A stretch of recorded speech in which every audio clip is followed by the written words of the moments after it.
Pastor Jeff, gusto ko nang lumagay sa tahimik. Gusto ko nang mag-asawa. Ang problema, wala po akong pera para mapakasalan ng 10 taon ko na nanobya. Parehong Katoliko ang aming pamilya. Hanggang ngayon, nakatira siya sa kanyang mga magulang at ganoon din ako. Pero tuwing weekend, sa aming bahay natutulog ang aking girlfriend. Ako po si Noel, 34 years old, isang call center agent. Graduate ako ng college sa kursong Business Administration. Sa kolehiyo ko nakilala ang babaeng alam ko na mula noon makakasama at magiging ina ng mga anak ko. Pagkatapos mag-graduate, nakapagtrabaho ako sa isang kilalang fast food chain. Nangarap maging branch manager. Nakapasok naman ako bilang isang fast food crew. Tumagal ako ng 6 years pero mailap ang promotion sa akin kaya nag-resign ako at naghanap na lamang ng bagong trabaho. Call center ang nagbukas ng oportunidad para sa akin. Sa ngayon, malapit na akong mag 7 years bilang isang call center agent. Naghihintay na ma-promote para tumaas ang sweldo. Ang hirap pala kumita ng pera. Sabi ko noon, pagdating ko ng 30 years old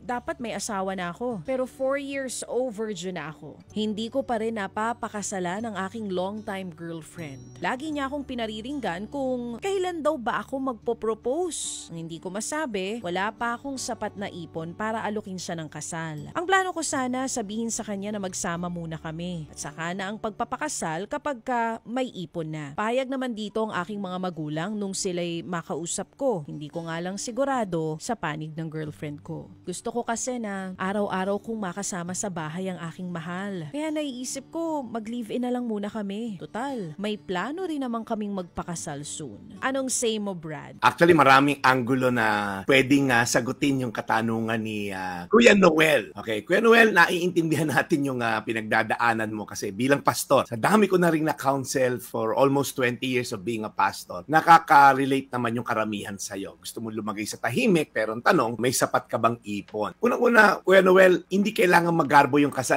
Sa West, may dalawa kang witness, okay na yon. Isa sa mga dahilan kaya marami hindi agad nagpapakasal kasi iniisip nila dapat, alam mo yon, maimbita yung mga kamag-anak, en grande, tapos pagkatapos ng kasal, nganga ka, di ba? Pinakain mo lahat na isang araw, mga 5 taon mong bubunuin yung utang na pinangkasal mo na isang araw. Personally, hindi yun ang mahalaga. You prepare for the marriage more than the wedding. Ang mahalaga ay yung covenant ninyo sa harapan ng Diyos, hindi sa laki ng handaan. Kasi mamumblema ka dyan, Noel, kung hihintayin mo yan. Pangalawa, Noel, na gusto ko sa yung ipayo bilang pastor, mahirap talaga kumita ng pera. Pero higit pa rito, ang pagpapakasal ay hindi lang naman tungkol sa pera, kundi sa tamang pundasyon, spiritually speaking. Kung gusto kang bigyan ng practical na solusyon dito, payo ko sa iyo, kasal muna bago mag-live-in. Malinaw sa Biblia yan, Noel, na ang pagsasama ng mag-asawa, dapat sa loob ng kasal, hindi sa tradisyon lamang ito, kundi ito ay biblical. It goes beyond tradition, it goes beyond, sanay na tao ngayon, modern day and all. Yung biyaya at proteksyon ng Diyos ay nakakibat sa pagsunod sa Kanya. Sabi sa mga Hebreo 13:4, dapat ituring na marangal ng lahat ang pag-aasawa at maging tapat kayo sa isa't isa sapagkat hahatulan ng Diyos ang mga nakikiapid at nangangalunya. Medyo mabigat to, no?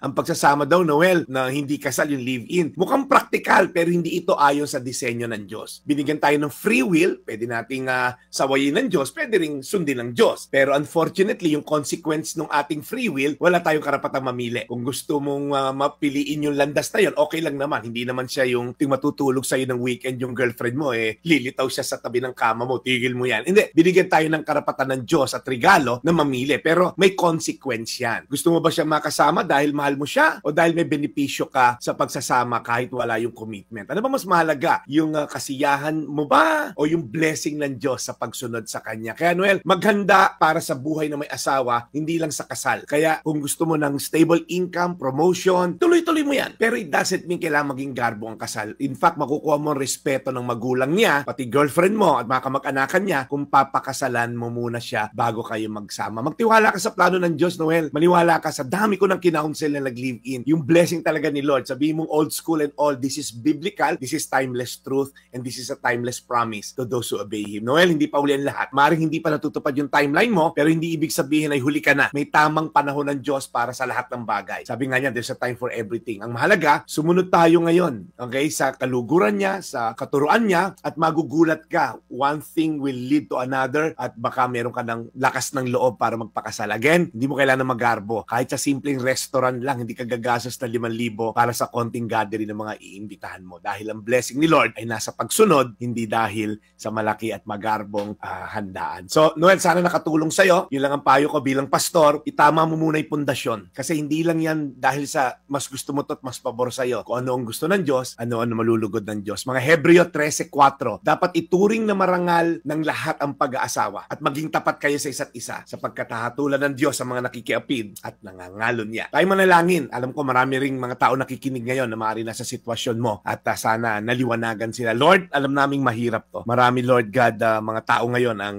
pinili nila mas practical na pamamaraan. Pero Lord, throughout studies, kahit wala ang Biblia, sa mga studies after studies, ang nagko-cohabitate o nagli-live-in, mababa ang success rate ng marriage, Lord God, in the end, and happy marriage. Because the commitment, Lord, kahit piece of paper lang yon, it speaks a lot. Dahil it speaks about commitment, it speaks about dedication, Lord God, and devotion. Kaya Lord, nadalahin ko si Noel, huwag niyang tingnan yung magarbong kasal bilang solusyon para magkaroon siya ng asawa. Lord, bigyan mo siya ng wisdom, Lord God, na ang kasal ay isang araw lang, ngunit ang marriage is a lifetime. Yun ang dapat niyang paghandaan more than the wedding itself. So Lord, salamat sa Biblia, sa salita mo, na timeless truth at timeless ang effect sa amin.